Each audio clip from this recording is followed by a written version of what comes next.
Assalamualaikum pembelajar semua, bertemu lagi dengan saya Haryono Lalu pada mata kuliah Statistika Industri. Pada video kali ini kita akan membahas tentang inferensi parameter populasi. Dalam hal ini adalah rataan populasi dan proporsi populasi, di mana kondisinya adalah tidak ada informasi awal tentang populasi tersebut. Informasi awal ini terkait variability dari populasi.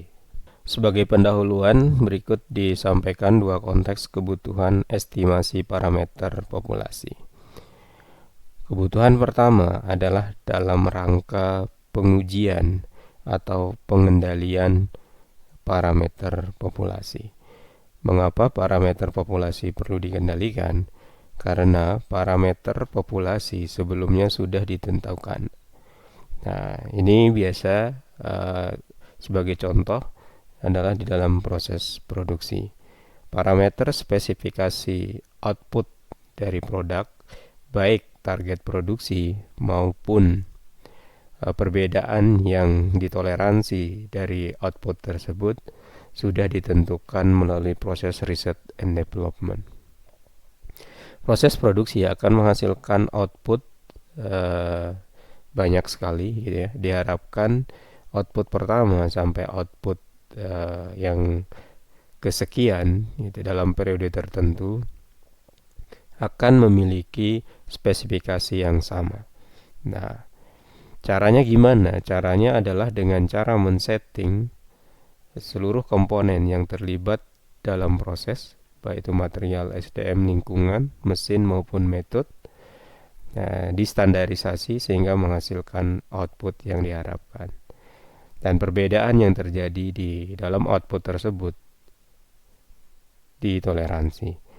Artinya apa? Target atau rata-rata dari output atau populasinya sudah ditentukan. Variability atau perbedaan atau simpangan baku dari prosesnya yang akan menghasilkan output tersebut juga sudah ditentukan. Nah, dalam konteks ini, di mana parameter populasi sudah diketahui atau sudah ditentukan, estimasi itu dalam rangka apa? Gitu ya. Nah, pengambilan sampel yang dilakukan oleh pengamat adalah dalam rangka untuk melihat apakah parameter populasi yang sudah ditentukan tersebut masih sesuai atau tidak. Nah, jika tidak sesuai, maka penanggung jawab dalam proses produksi tersebut akan melakukan tindakan untuk mengembalikan proses kepada parameter yang sudah ditentukan. Ini yang kita kenal dengan pengendalian proses. Artinya dalam konteks pertama ini, pengambilan sampel dalam rangka mengestimasi parameter di mana parameter sebenarnya sudah ditentukan di awal, pengambilan sampel tersebut digunakan untuk mengendalikan proses. Estimasi yang dilakukan dalam konteks pertama ini untuk pengendalian, ini kita sudah pelajari sebelumnya. Ya, misalkan ini adalah untuk estimasi rataan populasi. Nah, kita akan menggunakan estimasi rataan populasi. Itu adalah berapa rataan yang kita peroleh dari sampel plus minus error ya. Z sigma per akar N ini adalah error estimasi. Jadi yang kita gunakan adalah rata-rata yang kita peroleh dari sampel plus minus error. Rata-rata plus error itu menjadi batas atas, kemudian rata-rata minus error itu menjadi batas bawah. Nah, dalam menestimasi atau menginferensi mu, dari formulasi ini kita bisa lihat bahwa kita membutuhkan rata-rata sampel. Ini kita bisa dapatkan dari pengambilan sampel. Kita bisa membutuhkan nilai Z. Ini bisa kita peroleh dari tingkat keyakinan atau tingkat kepercayaan yang ditentukan di awal pengamatan. Kemudian di sini terlihat kita juga memerlukan simpangan baku populasi. Artinya informasi awal terkait parameter variability populasi berupa simpangan baku diketahui. Nah, jadi kita dapat melakukan estimasi. Hal yang sama kalau kita ingin mengamati selisih rataan populasi. Selisih rataan populasi ini biasanya terkait concern untuk melihat perbedaan antara populasi A dengan populasi B. Jadi kita bisa menduga nilai perbedaan tersebut berdasarkan sampel A dan sampel B nanti akan memiliki rata-rata A dan rata-rata B, sehingga kita memiliki nilai perbedaan rata-ratanya plus minus standar error plus minus error dari estimasi selisih dari rataan tersebut. Ya, jadi ini memiliki pola yang sama dengan satu rataan, yaitu berapa yang kita peroleh dari sampel plus minus error yang berdasarkan tingkat keyakinan yang ditentukan di awal. Dalam review yang dilakukan oleh kelompok mahasiswa, di dalam soalnya juga membahas tentang estimasi proporsi populasi dalam konteks untuk memeriksa apakah target mutu masih sesuai atau tidak. Jadi ini masih dalam konteks pertama, yaitu parameter populasi sudah diketahui. Parameter dimaksud yaitu proporsi populasi. Nah, terlihat dari estimasi yang dilakukan. Jadi estimasi terhadap parameter populasi adalah berapa proporsi sampel yang kita temukan plus minus error estimasi. Nah, error estimasi ini tergantung dari ukuran sampel dan variability dari populasi. Dengan kata lain, kita membutuhkan nilai proporsi populasi untuk melakukan estimasi. Artinya, formula ini digunakan ketika ada informasi awal tentang proporsi populasi. Nah, hal yang sama juga bisa kita lihat dalam selisih proporsi atau perbedaan proporsi dari dua populasi berbeda, yaitu berapa yang kita peroleh dari sampel dan errornya. Nah, dalam persamaan error ini terlihat bahwa untuk melakukan estimasi kita membutuhkan nilai proporsi dari sampel yang A dan proporsi dari populasi yang B. Nah, intinya adalah ketika melakukan estimasi seperti ini, kita membutuhkan informasi awal tentang populasi. Ini masuk ke konteks yang pertama. Dan kita sudah melakukan review dengan contoh soal bagaimana konteks pertama ini digunakan untuk mengecek proses, gitu ya. Berikutnya kita lihat konteks yang kedua.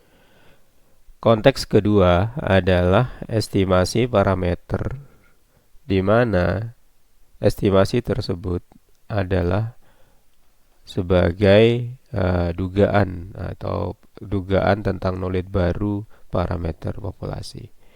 Jadi, parameter populasi tidak ada yang diketahui sebelumnya. Pengambilan sampel yang dilakukan adalah dalam rangka menginferensi nilai dari parameter. Nah, parameter populasi itu adalah knowledge. Jadi ini yang akan kita pelajari dalam video-video selanjutnya. Dasar melakukan estimasi dalam konteks kedua ini adalah teorema penggunaan distribusi T. Ini adalah dalam rangka mengestimasi rataan populasi di mana tidak ada informasi awal tentang parameter populasi.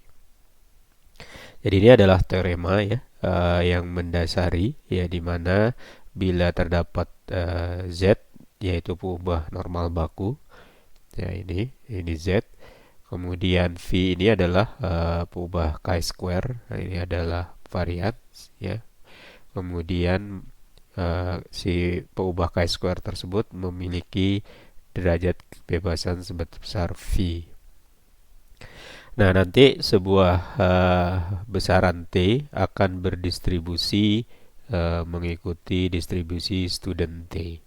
Ya, dengan di mana T adalah Z dibagi akar eh, peubah chi-square dibagi derajat kebebasan dari peubah chi-square tersebut.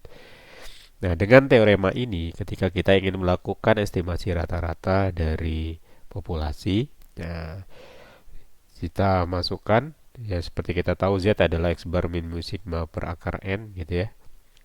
Kemudian eh, peubah chi-square-nya adalah variability-nya, yaitu varian dari sampel dibagi varian populasi dibagi derajat kebebasan. Nah, formula akhir dari ini dengan derajat kebebasan n min 1, maka kita memiliki T adalah X bar min mu dibagi S per akar N. Nah, kalau kita lihat formula T ini, jadi kita bisa melakukan estimasi mu dengan menggunakan T. Ini diperoleh dari tingkat keyakinan, kemudian X bar dari sampel, simpangan baku sampel juga dari sampel, dan sampel size-nya. Artinya kita bisa melakukan estimasi mu tanpa ada informasi awal tentang populasi. Estimasi mu tersebut seluruhnya menggunakan tingkat keyakinan yang disetting di awal pengamatan dan berapa nilai statistik sampel yang kita peroleh dari pengambilan sampel tersebut. Berdasarkan penjelasan sebelumnya, berarti kita melakukan estimasi rataan populasi yaitu adalah dengan menggunakan rata-rata sampel yang kita peroleh. Jadi plus minus T ya, ini dari tingkat keyakinan yang disetting di awal pengamatan, kemudian simpangan baku dari sampel dan akar dari sampel size-nya, di mana dalam menentukan T ini itu degree of freedom-nya atau V atau derajat kebebasannya sama dengan N-1. Hal yang sama dari slide sebelumnya, ya bagaimana kita menentukan perbedaan rata-rata dua populasi bila parameter dari kedua populasi itu tidak diketahui. Ya, kita bisa melakukan estimasi perbedaan rata-rata kedua populasi A dan B dengan cara menghitung berapa perbedaan dari rata-rata sampel yang kita peroleh. Ini dari sampel bisa didapatkan plus minus T. T ini dari tingkat keyakinan yang disetting di awal. Kemudian S. Ini adalah varians gabungan di mana variansnya atau S kuadratnya formulanya seperti ini. Kita membutuhkan varian dari sampel A, kemudian varian dari sampel B dibagi sampel size A plus sampel size B minus 2. Jadi NA plus NB minus 2 ini adalah degree of freedom dari pengambilan sampel dari dua populasi berbeda. Jadi ini adalah formula yang akan kita gunakan pada latihan soal di video yang berikutnya, bagaimana mengestimasi parameter populasi tanpa ada informasi awal tentang populasi tersebut atau hanya menggunakan informasi dari sampel yang kita peroleh. Selanjutnya, yang berikutnya adalah bagaimana kita melakukan estimasi proporsi populasi jika kita tidak memiliki informasi awal tentang populasi tersebut. Nah, dasarnya adalah definisi ini di dalam statistika, yaitu bila sampel yang diambil besar, maka galat atau error akan kecil sekali bila V atau proporsi populasinya diganti dengan proporsi sampelnya. Nah, artinya apa? Untuk melakukan estimasi tanpa informasi awal tentang populasi, parameter populasi P bisa diganti dengan proporsi yang kita peroleh dari sampel. Namun, itu bisa dilakukan bila N cukup besar. Nah, di teori peluang dan statistika, N besar ini biasanya diartikan sebagai lebih dari 30. Nah, berdasarkan pertimbangan ini, gitu ya, ketika kita melakukan estimasi proporsi populasi tanpa ada informasi awal tentang populasi, kita bisa menggunakan proporsi sampel di mana plus minus error di dalam error ini uh, kita masukkan nilai dari proporsi sampel tersebut ya. Nah, ini bisa kita lihat kalau kita bandingkan dengan jika parameter populasi diketahui. Yang akan kita gunakan dalam formula error ini adalah proporsi dari populasinya. Namun karena untuk yang tidak diketahui ini tidak ada nilainya, maka kita bisa dekati dengan proporsi yang kita peroleh dari sampel. Syaratnya adalah N yang diambil cukup besar. Nah, cerita yang sama untuk selisih proporsi dari dua populasi berbeda ya. Jadi intinya adalah ketika tidak ada informasi awal tentang populasi, untuk melakukan estimasi proporsi, kita memanfaatkan proporsi yang dari sampel yang kita peroleh. Nah, bagaimana uh, contoh studi kasus ya,